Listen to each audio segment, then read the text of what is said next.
Bismillahirrahmanirrahim. Sebelum kita bahas, saya sapa terlebih dahulu. Yang saya hormati dan saya muliakan karena Allah, Ketua Dewan Kemakmuran Masjid di Pondok Pesantren Ibnul Qayyim Putri. Yang saya hormati dan saya muliakan karena Allah, Ketua beserta jajaran pengurus Majelis Taklim MIK Muslimah In Circle, dan juga yang saya hormati dan saya muliakan karena Allah, para bunda sekalian yang dirahmati Allah. Kita lihat hadis di depan terkait dengan gambaran bahwa kiamat telah dekat, tanda-tandanya apa. Yang bunda saksikan ini ada 13 tanda, dan kita lihat sama-sama apakah ke-13 tanda ini sudah terjadi apa belum.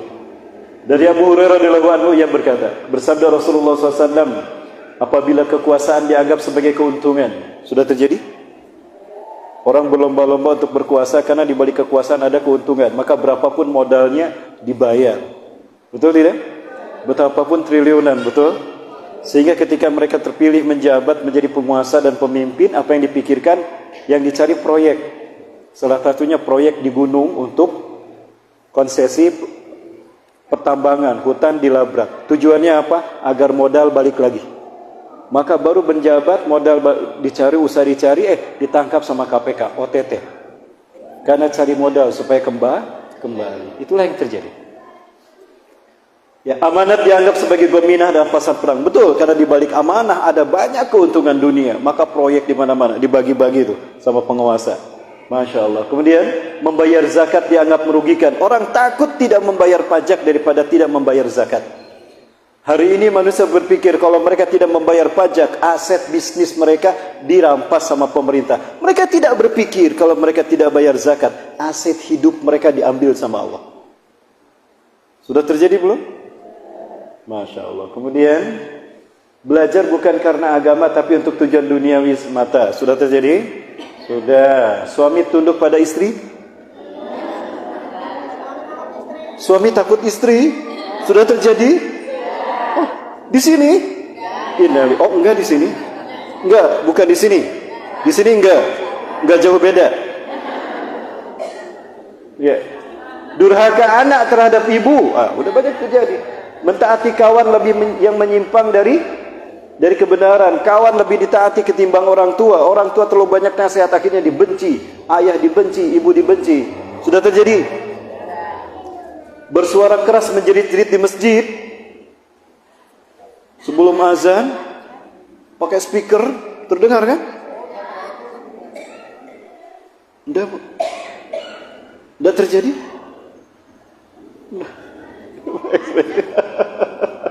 Kemudian orang fasik menjadi pemimpin satu bangsa.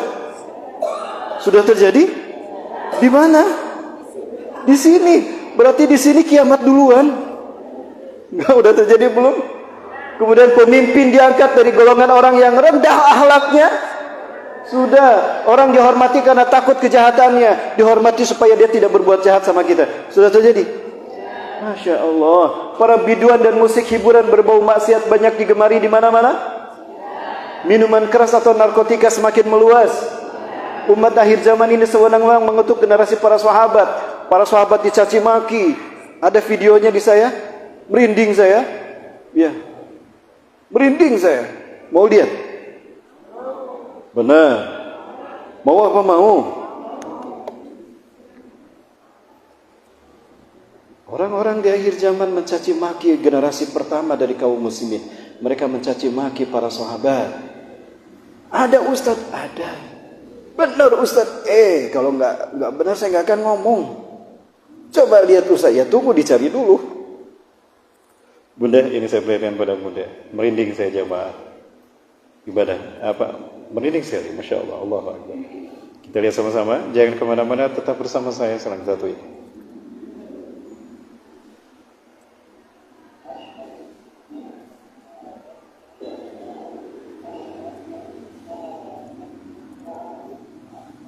Sebentar Bunda. Suaranya tidak muncul di sini, munculnya di sana Bunda.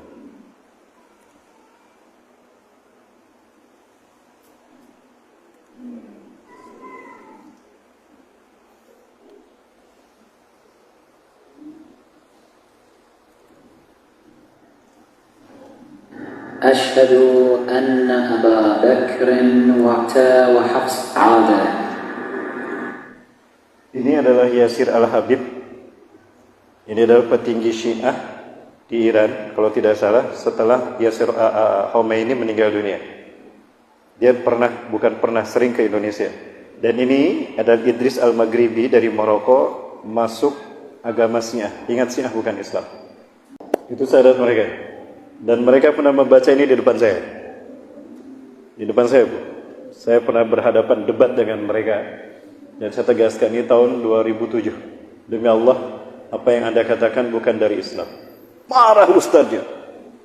Jadi Anda mengkafirkan saya. Saya tidak mengkafirkan Anda. Tapi demi Allah, jangankan dengan hati nurani saya, dengan akal sehat saya pun tidak masuk di akal. Ini bukan dari Islam. Berarti Anda mengkafirkan saya. Ya Alhamdulillah kalau Anda merasa saya kafirkan. Marah dia, akhirnya dia mubahalah sama saya. Apa artinya mubahalah? Meminta agar Allah menimpakan azab saat itu juga kepada siapa yang sesat. Ini 2007. Anda jangan main-main. Saya serius agar lihat siapa yang sesat, siapa yang benar. Baik, saya terima mubahalah dia. Alhamdulillah saya masih hidup sampai sekarang. Dia entah kemana. Saya lihatin siapa yang diajak Allah. Saya zikir aja pada astagfirullah. Alhamdulillah saya masih hidup sampai sekarang. Dia saya nggak tahu. Quran kita beda dengan Quran mereka. Hadis kita beda dengan hadis mereka. Azan kita, syahadat kita, salat kita, haji kita, wudu kita, semuanya beda. Mau dikatakan Islam gimana? Gimana? Baik, kita nilai apa yang mereka katakan ini dengan Al-Quranul Karim. Kita lihat sama-sama. أعوذ بالله من الشيطان الرجيم والسابقون الأولون من المهاجرين والأنصار والذين اتبعوهم بإحسان رضي الله عنهم ورضوا عنه وأعد لهم جنات تجري من تحتها الأنهار خالدين فيها أبدا ذلك الفوز العظيم والسابقون الأولون dan orang-orang yang pertama kali masuk Islam minal muhajirina dari muhajirin, orang-orang yang datang dari Mekah hijrah ke Madinah, wal ansari dan orang-orang Madinah yang menerima hijrahnya orang-orang Mekah muhajirin, walladzina tabauhum dan orang-orang yang mengikuti muhajirin dan ansar bi ihsan dengan cara yang benar, radhiyallahu anhum, Allah ridha pada mereka, wa radu anhu dan mereka ridha kepada Allah. Sekali lagi, wasabiqunal awwalun dan orang-orang yang pertama kali masuk Islam minal muhajirina dari orang-orang Mekah yang hijrah ke Madinah, wal ansari dan orang-orang Madinah yang menerima hijrahnya orang-orang Mekah,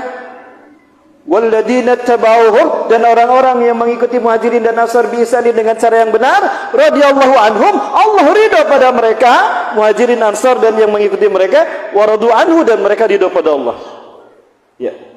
Wa adalahum dan Allah menjanjikan dan menyediakan bagi mereka, menyiapkan bagi mereka jannatin tajri tahtal anhar, surga-surga yang mengalir di dalamnya, khalidina fiha, itu kekal mereka di dalamnya, dalikal fawzul azim, itu adalah kegembiraan bagi mereka yang sangat besar, keberuntungan yang sangat besar. Jamaah.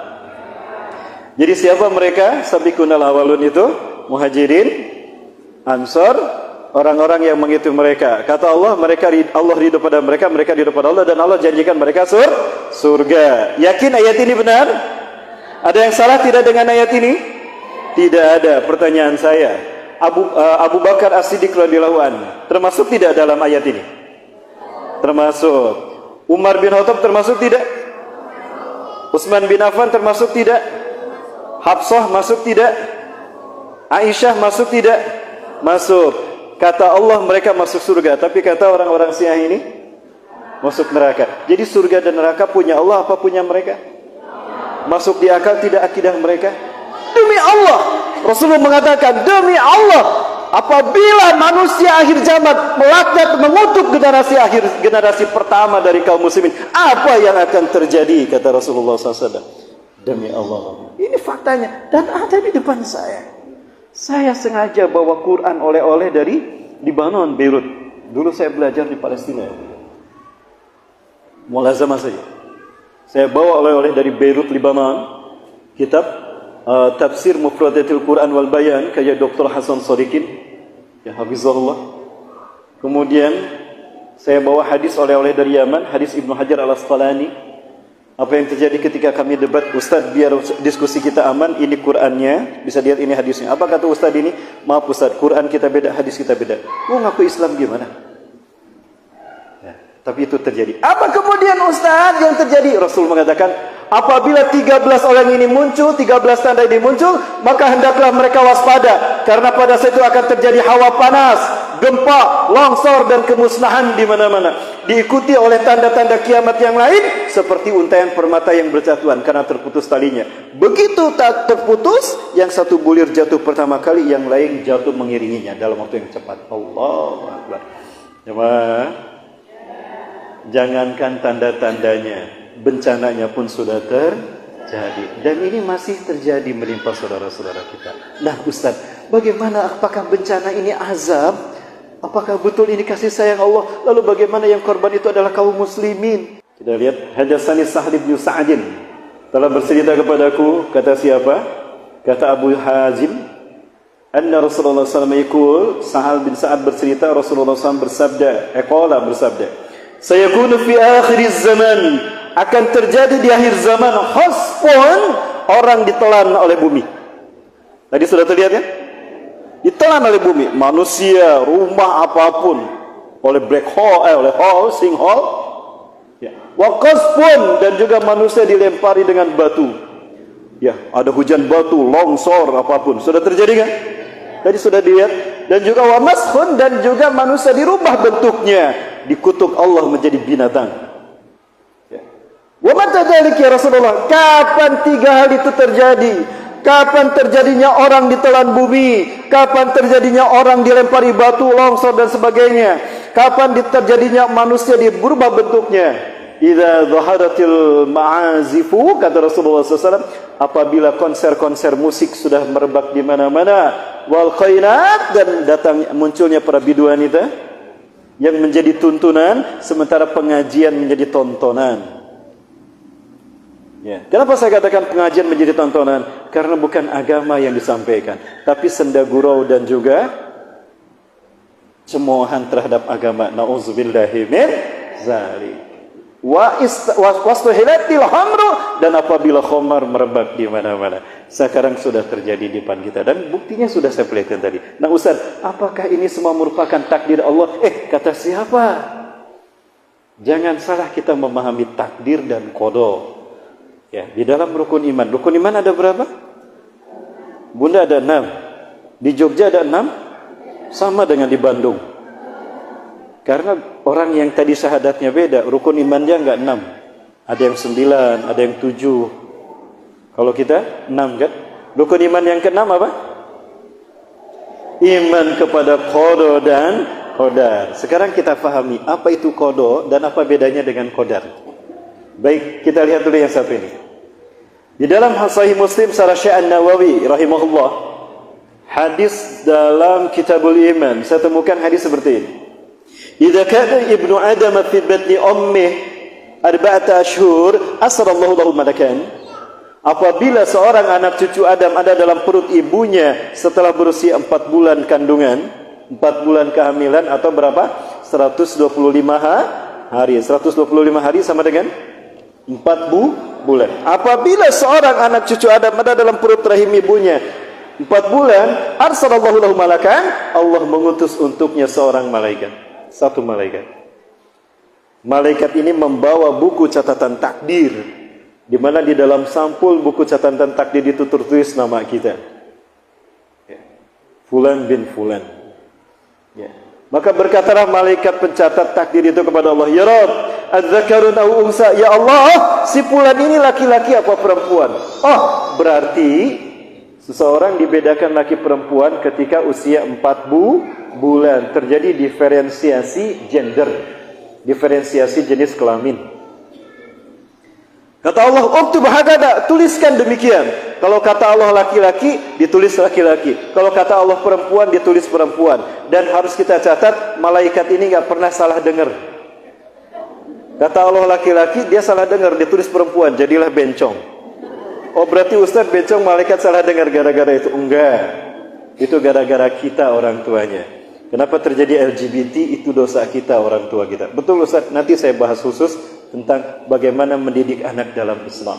Kapan pendidikan anak dalam Islam? Bagaimana agar punya anak hebat Ustaz? Nanti kita bahas di jam tayang berikut ini. Undang lagi saya ke sini, nanti kita bahas. Ya, undang lagi saya ke sini. Saya tunggu undangannya. Halo? Jamaah? Oi jamaah. Saya bukan Ustaz Maulana jamaah. Lanjut. Yang kedua, ya Rabbi as-sakiyun aw sa'idun? Apakah penuh hidupnya dengan duka cita atau sukacita? Ya Allah, bagaimana dengan penderitaan dan kebahagiaannya? Tuliskan penderitaannya seperti ini, kebahagiaannya seperti ini. Mana yang terjadi? Tergantung perbuatan kita, tergantung pilihan kita. Kalau dia berbuat baik, bahagia. Kalau dia berbuat jahat, celaka kan? Begitu? Ya. Bentuk kecelakaannya sudah Allah takdirkan. Ada kecelakaan dimakan buaya, inilah tabrakan apa. Kecelakaannya, kesusahan, penderitaannya dituliskan. Mana yang terjadi? Tergantung pilihan dia. Kebahagiaannya apa? Menikah dengan istri yang soleha, rizkinya lancar, usahanya maju, pendidikannya bagus. Mana yang terjadi? Tergantung usaha dia. Halo?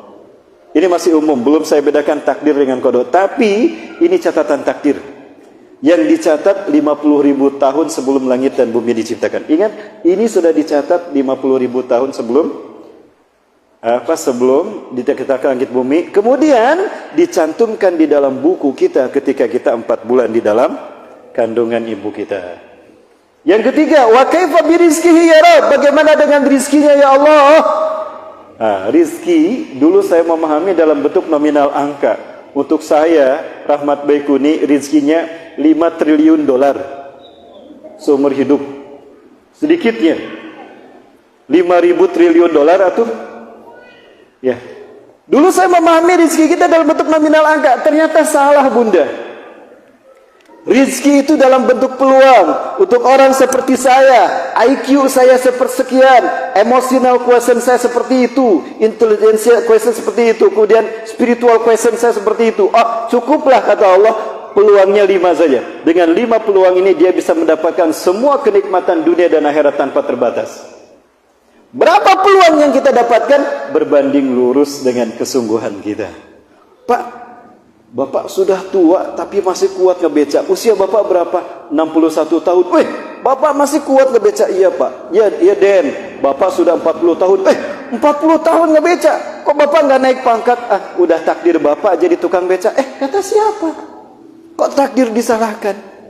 Andai Bapak ini lebih rajin lagi, mungkin dia jadi supir taksi. Betul. Andai lebih sungguh-sungguh lagi, ada peluang 4 didapatkan. Jadi pemilik supir taksi, pemilik Grab, jadi bos Grab. Sungguh-sungguh lagi, peluang tadi didapatkan, jadi konglomerat. Betul? Jadi rizki itu dalam bentuk peluang, di mana di setiap peluang ada nominal angka tak terbatas. Betul? Berapa banyak peluang rizki kita dapatkan berbanding dengan kesungguhan kita. Manjada wajada, yang sungguh-sungguh pasti dapat. Jamaah, bisa dipahami? Yang keempat ya Rabbi, baik wa kaifa bi azwaji bi zauji, bagaimana dengan jodohnya? Dulu saya membayangkan jodoh itu si A dan si B, Romeo dan Juliet. Tidak, ternyata yang Allah takdirkan tentang jodoh adalah karakter. Buka surat An-Nur ayat 26. Bahwa jodoh itu dalam bentuk karakter. Allah berfirman, "A'udzubillahi minasyaitonir rajim. Wat-thayyibatu lit-thayyibina wat-thayyibuna lit-thayyibat wal qanitatu lil qanitina wal qanitina lil qanitat." Perempuan-perempuan yang berperangai buruk adalah jodoh bagi laki-laki yang buruk. Laki-laki yang buruk adalah jodoh bagi perempuan yang buruk. Perempuan-perempuan yang salehah akan menjadi jodoh bagi laki-laki yang baik, dan laki-laki yang baik akan menjadi jodoh bagi wanita yang baik. Halo? Nah, itu takdir, karakter. Jadi kalau kita pengen dapat jodoh yang soleh, maka solehkan dulu diri kita. maka solehnya kita akan menarik orang yang soleh. Gak mungkin solehnya kita narik orang yang salah, dan gak mungkin orang yang salah narik yang soleh. Betul? Halo? Nah, jadi yang Allah takdirkan tentang karakter, tentang jodoh adalah karakter. Orangnya siapa? Pilihan kita. Saya diundang ke Jogja, ada si Fulanah cantik, ketemu dengan saya, ngobrol, dekatlah. Apakah itu jodoh saya? Belum tentu. Saya sekolah di Meranggen, di Demak, di Semarang, ada santriwati yang dekat sama saya, cantik, soleha. Apakah dia jadi jodoh saya? Betul. Belum tentu. Saya kemana ke Surabaya, ada juga yang matching dengan saya, selalu ngedipin saya, suka sama saya atau saya suka sama dia. Apakah dia jadi istri saya? Tidak. Jadi di mana-mana karakter itu ada. Siapa orangnya itu pilihan kita. Tentang jodoh kita karakternya begini, takdir. Siapa orangnya? Kodo, pilihan kita. Jadi kodo adalah pilihan kita atas takdir yang Allah tetapkan. Itu arti kodo. Ketika manusia memilih takdir lalu menjalaninya dari sekian banyak takdir Allah, itulah kodo. Nanti saya pertegas lagi. Jamaah, lanjut. Sampai jam berapa? Sampai duhur. Tuh kok sudah banyak yang muntaber? Ini baru setengah main ini. Tahu muntaber? Mundur tanpa berita. Gak apa-apa bunda, yang ada keperluan silakan. Tapi izin dulu sama amir majelis ya. Baik. Jadi itu jodoh ya bunda ya, jelas? Ternyata saya memilih yang di Bandung, nah dapatlah istri saya itu. Padahal bisa saja saya menikah dengan orang Jogja, orang Malang kan? Karena ada yang matching dengan saya, betul? Termasuk bunda juga kan? Ada berapa stoknya? Mana orangnya itu pilihan kita. Takdir tentang jodoh kita A, B, C, D, E, F. Siapa orangnya? Itu pilihan kita. Nah itu kodok. Ketika kita memilih takdir Allah, salah satu takdir Allah kita pilih, lalu kita jalani, nah itu adalah kodok. Ya, maka Allah memberikan putusan, kamu jodohnya dia. Dan jodoh ini adalah yang menemani kita sehidup sesurga. Bukan hanya di dunia, tapi di akhirat. Di dunia menikah, belum tentu di akhirat berjodoh, betul? Contohnya siapa? Siti Aisyah dengan Fir'aun. Apakah mereka berjodoh? Tidak. Nanti dia akan Allah pilihkan. Ya. Ummu Salamah dulu menikah dengan Abu Salamah. Abu Salamah syahid di perang Badar. Perang Badar atau perang apa? Kemudian menjandalah si Ummu Salamah. Habis masa iddah dinikahi sama Rasulullah SAW. Ummu Salamah bingung, ya Rasulullah. Dulu saya istrinya Abu Salamah, sekarang saya menikah dengan Anda. Nanti saya di surga dengan siapa? Masa dengan dua-duanya? Masa di surga poliandri? Nah, apa kata Rasulullah? Anti ma'aman ahbabti fil jannah. Engkau akan bersama dengan orang yang kau cintai. Berarti Ummu Salamah akan bersama orang yang dicintainya. Terus kamu mau cinta siapa? Sebetulnya aku ingin bersama engkau ya Rasulullah. Tapi karena engkau sudah menjadi milik Khadijah, aku tidak mau merebutnya. Biar aku bersama Ummu Salamah saja. Alhamdulillah. Dia nggak apa-apa. Engkau akan bersama Abu Salamah nanti di surga. Gitu bunda. Ada yang sudah menikah 2 kali? Silakan bunda pilih, mau dengan siapa? Kalau mau dengan saya, jangan, saya punya istri. Yang terakhir, wa kaifa bi ajalihi ya Rabb? Bagaimana dengan ajalnya ya Allah? Apa itu ajal? Ajal adalah habisnya rizki kita. Habisnya rizki itu disebut dengan ajal. Jamaah. Contoh ya, ini garis kematian saya. Ini garis kematian saya. Artinya, hidup saya kan berjalan menuju kematian, betul? Umur kita berkurang kan? Sejalan dengan perjalanan waktu, seiring dengan perjalanan waktu, umur kita berkurang, jatah usia kita berkurang, umur kita bertambah. Ketika saya sampai di garis ini, saya mati. Itu takdir. Ya. La yasta'khiruna sa'atan wa la yastaqdimun. Saya tidak bisa memajukannya dan tidak pula menarik mundur takdir saya dipercepat, tidak bisa kematian saya, tidak. Sudah kata Allah mati di sini. Nah, pertanyaannya, dalam kondisi apa saya mati, di mana saya mati, itu pilihan kita. Nah, itu kodok bunda. Takdir adalah saya mati di sini. Menitnya, jamnya, harinya, tanggalnya, ya, Sudah jelas dari awal. Di mana saya mati, dalam kondisi apa saya mati, itu pilihan saya. Nah, itu kodok. Kalau mati di sana, takdir. Dalam kondisi apa? Kodok. Pilihan kita. Misalnya nih, wah, ada pengajian di Pondok Pesantren Ibnu Qayyim Putri, yang ceramah Ustadz dari Bandung, Ustadz akhir bulan, apalagi tentang musibah. Saya pengen datang. Dia memilih datang ke majelis taklim ini. Lalu kita berdoa, memuhasabah, bertobat kepada Allah, sadar atas dosa dan meminta ampun kepada Allah. Kemudian dia sampai di garis kematiannya, meninggal ketika di majelis taklim dalam keadaan menangis kepada Allah dan bertobat. Allah terima taubatnya. Surga apa neraka? Mati di sini takdir. Tapi dalam kondisi hadir di majelis taklim itu kodok, pilihan kita. Paham sekarang Bunda? Bedanya takdir dengan kodok? Nah, tapi bisa aja ketika kita lagi berjalan, ibu mau kemana? Padahal dia mau ke Ibnu Qayyim. Di sana ada dangdutan. Ya, aktrisnya cantik banget loh. Katanya ada artis dari Korea, Blackpink. Oh, bener nih. Datang ke sana. Gak jadi dia ke pengajian. Jadinya kemana? Ke konser musik. Hadir. Ketika dia menari-nari, oh ya cantik sekali, seksi sekali. Haus ya, diminum. Yang diminum ternyata arak. Ya, Homer. Waktu sholat dia lewat. Ketika sampai di sini dia mati. Surga apa neraka? Padahal dia bisa memilih ke sini kan? Tapi dia memilih apa? Nah, itu kodo Bunda.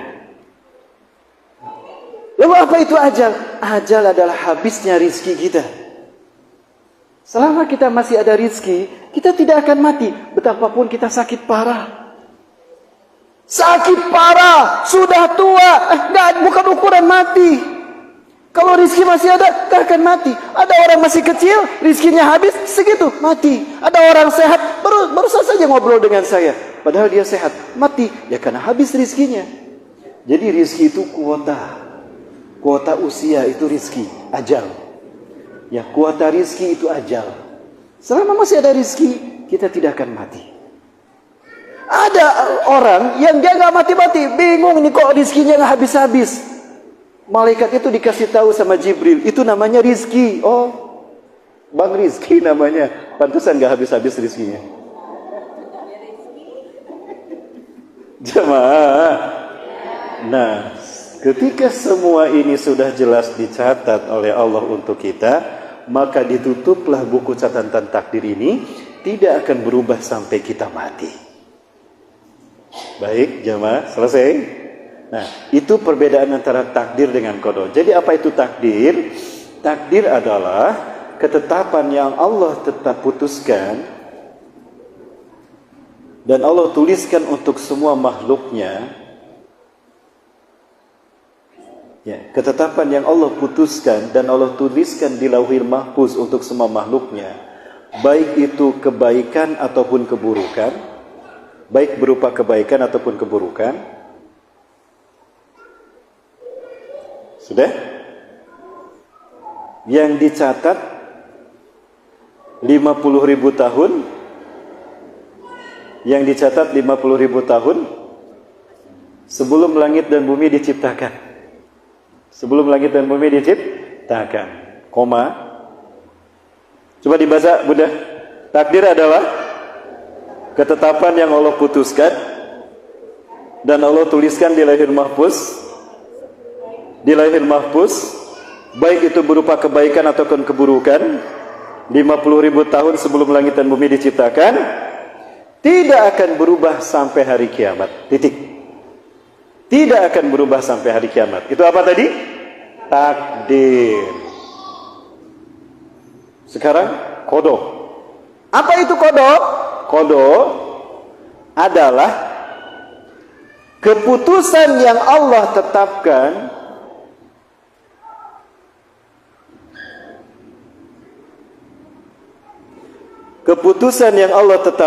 untuk makhluknya ketika dia menjalani takdir Allah. Ketika dia menjalani takdir Allah. Contohnya jamaah.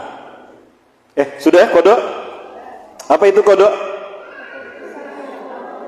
tetapkan untuk makhluknya ketika ia menjalani takdir Allah. Contohnya nih jamaah, kita tahu Fir'aun matinya di mana? Di zaman Nabi Musa mati dalam keadaan tenggelam di jalan Allah. Itu qada apa qadar? Mati di tanggal 10 Muharram jam sekian itu adalah takdir Allah. Tapi dalam keadaan tenggelam ingkar kepada Allah, mengaku Tuhan, itu adalah pilihan Fir'aun. Yang disebut takdirnya apa? Meninggalnya di tanggal 10 Muharram. Tapi dalam keadaan kafir, dalam keadaan mengingkari Allah, itu qada, karena itu pilihan Fir'aun. Betul?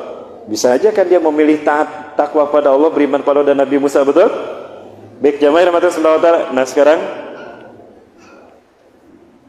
kita masuk pada pembahasan apa itu kata musibah. Kata musibah di dalam Al-Quran, kata musibah banyak digunakan dalam beberapa ayat dan surat, tapi memiliki arti yang berbeda. Coba kita lihat dalam surat Al-Hadid ayat 22. Kita lihat sama-sama. Bunda ikuti saya.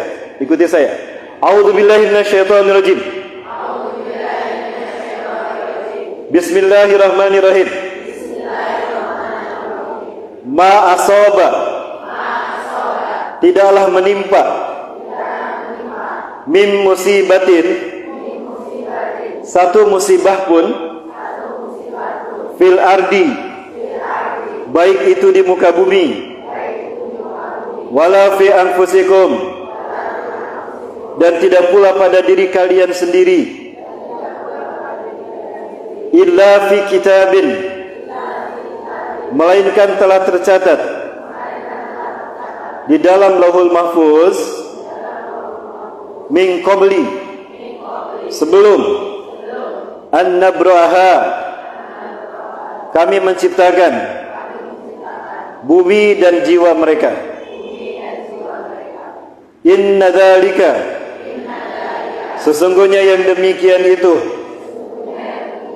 Allahi, bagi Allah, yasir, adalah mudah. Saya ulangi ya, mudah dengarkan. Ma asaba, tidaklah menimpa min musibatun, satu musibah pun, fil ardi, apakah baik itu di muka bumi, wala fi anfusikum, dan tidak pula pada diri kalian sendiri, illa fi kitabin, melainkan telah tercatat di Lauhul Mahfuz, min qabli an nabraha, sebelum kami ciptakan langit dan bumi dan dirimu sendiri. Inna dzalika, sesungguhnya yang demikian itu, Allahi, bagi Allah, yasir, adalah mudah. Jadi apapun musibah yang menimpa kita, itu sudah tercatat di Lauhul Mahfuz sebelum Allah ciptakan langit dan bumi, dan sebelum Allah ciptakan kita. Berapa tadi? 50.000 tahun. Hadis dari Abu Musa al-Asy'ari, riwayat Imam Muslim. Nah, itu takdir Bunda. Jadi kata musibah di sini ini adalah terkait dengan takdir. Kita buka ayat berikutnya, surat An-Nisa ayat 79. Ya, takdir kan ada yang baik, betul, ada yang buruk. Begitu pula musibah, ada musibah yang baik, ada musibah yang buruk. Musibah yang baik nanti kita bahas, ya. Musibah yang buruk akan kita bahas juga, ya. Kapan dan dari mana datang musibah yang itu? Kita lihat sama-sama ayatnya. Yuk, kita terjemahkan lagi sama-sama. Halo? Lanjut? Capek? Budak diam dari tadi saya yang bicara. Kok budak yang capek? Ikuti saya ya. Lagi. A'udzubillahi minasyaitonirrajim. Ma asabaka, apa saja yang menimpamu, min hasanatin, berupa kebaikan, famin Allah, maka itu datang dari Allah. Apapun yang menimpa kita, kebaikan, kesuksesan, kebahagiaan, kemenangan, kelulusan, kesuksesan, usaha lancar, itu datang dari Allah. Itu yang mudah ya. Kemudian wa ma asabaka, dan apa saja yang menimpamu, min sayyi'atin, berupa keburukan, famin nafsik, maka itu datang dari dirimu sendiri. Kegagalan, kecelakaan, kemusnahan, itu pilihan kita. datang dari diri kita. Kenapa kamu milih ke sana, nggak milih ke sini? Kenapa kamu pilih ke konser musik, bukan ke kajian Ibnul Qayyim?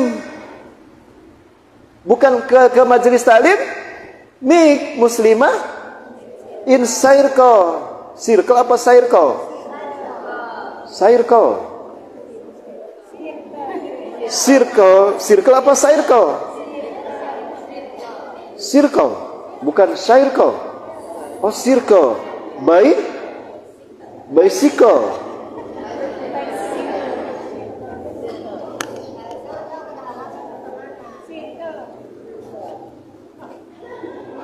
Nah, baik. Nah, Bunda al-ayah, dari sini kita tahu musibah apapun bentuknya sudah Allah catat di Lauhul Mahfuz 50.000 tahun sebelum langit dan bumi diciptakan termasuk kita. Oh, ternyata musibah yang baik datang dari Allah, musibah yang buruk datang dari kita sendiri. Ya. Jadi sebetulnya yang Allah inginkan kita ini baik semua, selamat semua, sukses semua. Tapi kitalah yang malah memilih terkadang jalan yang salah, gitu, betul? Akhirnya terjadilah keburukan. Baik, kemudian kita percepat Bunda, waktu kita tidak banyak. Jadi kalau begitu Ustadz, ada berapa motif bencana itu? Ada 3. Ada 3 bencana. Dilihat dari apa Ustaz? Dilihat dari siapa yang mengalaminya. Betul Ustaz? Iya. Apa saja musibah itu? Yang pertama, musibah bisa bermotif ujian hidup. Kapan musibah bisa berupa ujian hidup? Nanti kita bahas. Yang kedua, musibah juga bisa berupa peringatan. Untuk siapa? Ya untuk nanti yang kita bahas. Yang ketiga, bisa berupa azab. Musibahnya sama sekali, brem. Tapi di dalam musibah yang satu ini ada 3 motif. Ya. Kapan musibah berupa ujian hidup, peringatan dan azab atau siksaan? Kita lihat satu-satu. Boleh ya? Kita agak cepat Bunda ya. Bisa diikuti Bunda ya? Baik, yang pertama, musibah sebagai ujian hidup, imtihanul iman, ujian keimanan. Sebagaimana Allah bahas dalam Quran surat Al-Baqarah ayat 155-157 yang tadi kita baca. A'udzubillahi minasyaitonir rajim. وَلَنَبْلُوَنَّكُمْ بِشَيْءٍ مِنَ الْخَوْفِ وَالْجُوعِ وَنَقْصٍ مِنَ الْأَمْوَالِ وَالْأَنفُسِ وَالثَّمَرَاتِ وَبَشِّرِ الصَّابِرِينَ وَلَنَبْلُوَنَّكُمْ adalah taukid dan nun taukid sakila. Pasti kami akan menguji kalian. Ingat, orang yang mengatakan beriman pada Allah nggak akan pernah dibiarkan beriman, mengatakan begitu tanpa diuji, pasti diuji. Sekali lagi, ketika seseorang mengatakan aku beriman pada Allah, aku beriman pada Rasul dan hari akhir, itu tidak akan dibiarkan begitu saja, pasti diuji. Kenapa Ustaz kita harus diuji? Satu, agar Allah tahu kita beriman kepada Allah karena siapa? Ikhlas karena Allah, atau karena pangkat, atau karena orang lain, atau karena seseorang yang ingin dinikahi. Gitu kan? Nah, maka diuji. Nah, kelihatan nanti karena apanya ketika datangnya ujian. Nah, itu namanya imtihanul iman. Ujian keimanan. Al-Quran, surat Al-Ankabut ayat kedua. Hasiban nasu an yutraku an yakunu amanna wa hum la yuftanun.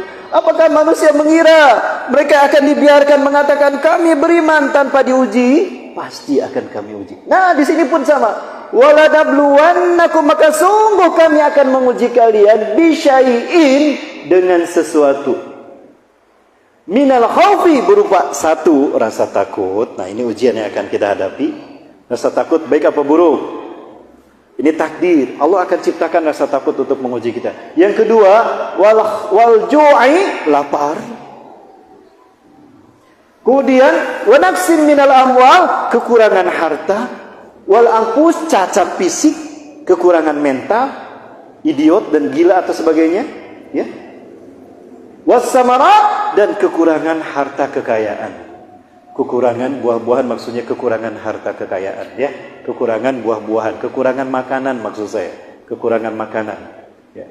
Wabasyiris sabirin, maka berikanlah kabar gembira kepada orang-orang yang sabar. Loh, siapa orang yang sabar? Alladzina, yaitu orang-orang idza asabatuhum musibah, apabila dia ditimpa musibah, qalu, dia berkata, inna lillahi wa inna ilaihi raji'un. Sesungguhnya kami milik Allah dan kami akan kembali kepada Allah. Ulaika alaihim salawatun min rabbihim. Mereka lah yang akan mendapatkan salawat dari Allah. Artinya salawat dari Allah untuk manusia adalah ampunan atas semua dosa dan salahnya. Kalau salawat dari malaikat, doa agar Allah mengampuninya. Salawat dari Rasulullah adalah syafaat. Salawat dari ulama adalah doa agar kita selamat dunia akhirat. Baik. Warahmah, apa itu rahmah? Rahmat itu adalah surga. Kenapa seseorang masuk surga? Bukan karena salatnya. Ingat, Rasulullah mengatakan, Sadidu wa badidu wa qaribu. Tingkatkanlah kualitas iman kalian.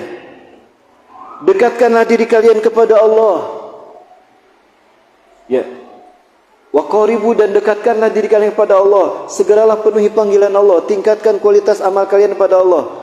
Fa innahu la yudkhilul jannata ahadukum amalu. Karena seseorang tidak akan masuk surga karena amalnya. Ingat bunda, kita masuk surga bukan karena salat kita. Kita masuk surga bukan karena haji kita, bukan karena saum kita. Tapi kita masuk surga karena rahmat Allah.